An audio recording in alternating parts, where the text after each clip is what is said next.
এবার শাহজালালে waiting launch পাচ্ছেন প্রবাসীরা। হযরত শাহজালাল আন্তর্জাতিক বিমানবন্দরে প্রবাসীদের জন্য বিশেষ এই লঞ্চের পর এবার ওয়েটিং লঞ্চ চালু হতে যাচ্ছে। বৃহস্পতিবার সন্ধ্যায় লঞ্চ উদ্বোধন করবেন অন্তর্বর্তী সরকারের প্রধান উপদেষ্টা ডক্টর মোহাম্মদ ইউনূস।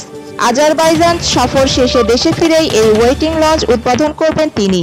বেসামরিক বিমান চলাচল কর্তৃপক্ষের ব্যবচাক এক সংবাদ বিজ্ঞপ্তিতে এমন তথ্য জানানো হয়েছে। এর আগে 11 নভেম্বর প্রবাসীদের জন্য বিমানবন্দরে নানান সুযোগ সুবিধা সহ একটি লঞ্চ উদ্বোধন করেন ডক্টর মোহাম্মদ ইউনূস।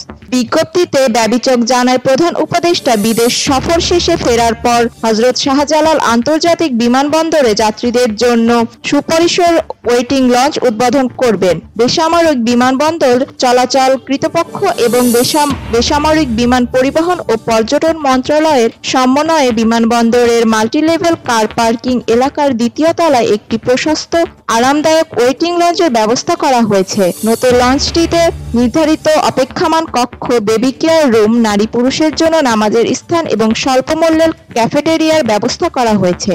সব প্রবাসী নাগরিক ও তাদের পরিবারের সদস্যদের জন্য এমন উদ্যোগ নেওয়া হয়েছে বলে জানিয়েছেন ব্যবচাক। ভিডিওটি ভালো লাগলে লাইক, কমেন্ট এন্ড শেয়ার দিয়ে পাশে থাকবেন। ধন্যবাদ।